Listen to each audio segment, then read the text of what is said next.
उत्तराखंड का मुख्यमंत्री कौन होगा, इसे लेकर मंथन लगातार जारी है। और इस बीच सोमवार को उत्तराखंड के सांसदों ने पीएम मोदी और भाजपा के राष्ट्रीय अध्यक्ष जेपी नड्डा से मुलाकात की। इस मुलाकात में सांसद निशंक, तीरथ रावत, अजय भट्ट, अजय टम्टा, माला राज्यलक्ष्मी मौजूद रहीं। और पीएम मोदी से मुलाकात के बाद भाजपा सांसद और उत्तराखंड के पूर्व सीएम तीरथ सिंह रावत ने कहा कि पीएम से मिलकर उत्तराखंड में भाजपा की प्रचंड जीत के लिए धन्यवाद दिया गया। हालांकि उत्तराखंड में सीएम पद को लेकर पीएम से कोई बातचीत नहीं हुई। हमारे साथ बातचीत के लिए मौजूद हैं उत्तराखंड के पूर्व मुख्यमंत्री तीरथ सिंह रावत जी। सर, कल पीएम से मुलाकात हुई थी, मुख्यमंत्री को लेकर आप लोगों ने क्या कुछ कहा है पीएम से?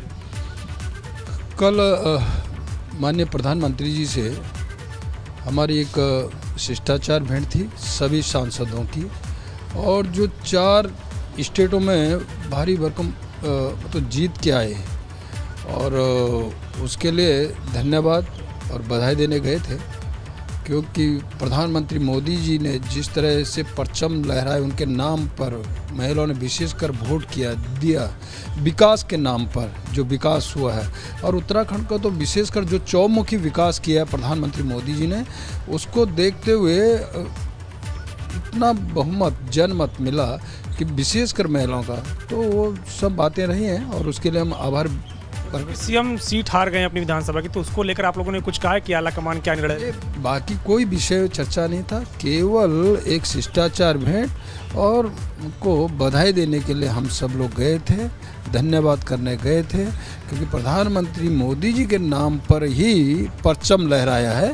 ये हम कई लोग कह रहे हैं कि पुष्कर सिंह धामी को एक मौका और मिलना चाहिए, आप क्या कहें? कहा ना कि ये ऊपर का है और हमारा नेतृत्व, केंद्रीय नेतृत्व को इस पे निर्णय लेना है, इस पे हमारा कोई निर्णय नहीं, लेकिन हम केवल एक शिष्टाचार में बधाई देने गए थे, जिस तरह परचम मोदी जी के नाम पर लहराया है पूरे देश का। जाहिर तौर से बात है कि ये उत्तराखंड के पूर्व मुख्यमंत्री और गढ़वाल से सांसद है तीरथ सिंह रावत, जिनका कहना है कि परचम प्रधानमंत्री नरेंद्र मोदी के नाम पर लहराया है, तो निर्णय आलाकमान को लेना है कि पुष्कर सिंह धामी को फिर से सीएम बनाए या फिर किसी और को। तो सुनील के साथ अविनाश तिवारी, एबीपी गंगा, दिल्ली। चल एक बार फिर से आपको बड़ी खबर बता दें उत्तराखंड की सियासत से जुड़ी हुई। उत्तराखंड में सरकार के गठन को लेकर दिल्ली में सरगर्मी लगातार जारी है, तेज है। और राज्य के कार्यवाहक सीएम पुष्कर सिंह धामी की मौजूदगी भी दिल्ली में है। भाजपा प्रदेश अध्यक्ष मदन कौशिक भी दिल्ली में ही मौजूद हैं और यहाँ दोनों नेता उत्तराखंड सदन में पार्टी पदाधिकारियों से मुलाकात करेंगे। साथ ही खबर यह है कि भाजपा अध्यक्ष जेपी नड्डा, गृह मंत्री अमित शाह, राजनाथ सिंह और मीनाक्षी लेखी से भी दोनों की मुलाकात हो सकती है। और इसके अलावा उत्तराखंड के कई नेताओं ने भी दिल्ली में डेरा जमा रखा है। उत्तराखंड के सभी सांसद दिल्ली पहुंचे हुए हैं, दिल्ली में ही लगातार मौजूद हैं। विधायक मुन्ना सिंह चौहान, विनोद कंडारी, ऋतु खंडूरी, प्रमोद नैनवाल और रेखा आर्य भी दिल्ली में ही लगातार मौजूद हैं। पुष्कर सिंह धामी, मदन कौशिक भी दिल्ली में लगातार इस वक्त उनकी मौजूदगी है। अब आगे किस तरीके से मुलाकातों का सिलसिला आगे बढ़ता है, इसी पर लगातार नजर है।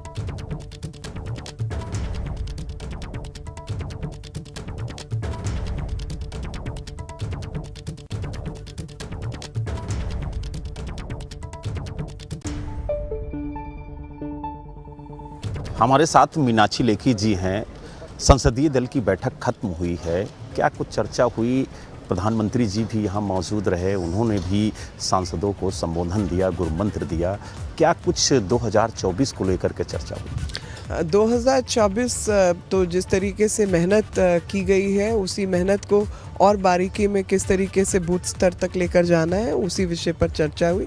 लेकिन ऑपरेशन गंगा के पीछे जितना कार्य हुआ है उसकी जानकारी भी हम सबको दी गई, और कुछ लोगों ने जिस तरीके से लोगों को गुमराह करने का काम, प्रदेश की जो राजनीति है उसको बढ़ाने का काम, और इस बीच जब पूरे भारतीयों के लिए भारत सरकार काम कर रही थी, तो अलग अलग राज्यों की राजनीति करने का काम जो किया है उस विषय में जानकारी दी। और ख़ास तौर पे आपको समझना होगा कि जो देश आपस में लड़ रहे थे, चाहे वो यूक्रेन और रशिया हो, उन दोनों देशों के राष्ट्रीय अध्यक्षों से बात करके अपने देशवासियों को निकालने का काम, उनको सुरक्षा मुहैया करवाने का काम, और अन्य 5 देश जहां से भारतीय निकल कर बाहर आए हैं वहां पर व्यवस्थाएं देखकर उनको वहां से निकालने का काम प्रधानमंत्री जी ने खुद वहां के राष्ट्रपति और प्रधानमंत्री अन्य लोगों से बात करके इन सब चीज़ों को सुनिश्चित किया। वो सब जानकारियां हमको आज प्राप्त हुई हैं। मीनाक्षी जी, आप उत्तराखंड की सह पर्यवेक्षक भी नियुक्त की गई हैं। राजनाथ सिंह जी के साथ आप जल्दी ही उत्तराखंड जाएंगी, वहाँ के सरकार को गठन को लेकर के विधायकों से बात करेंगी।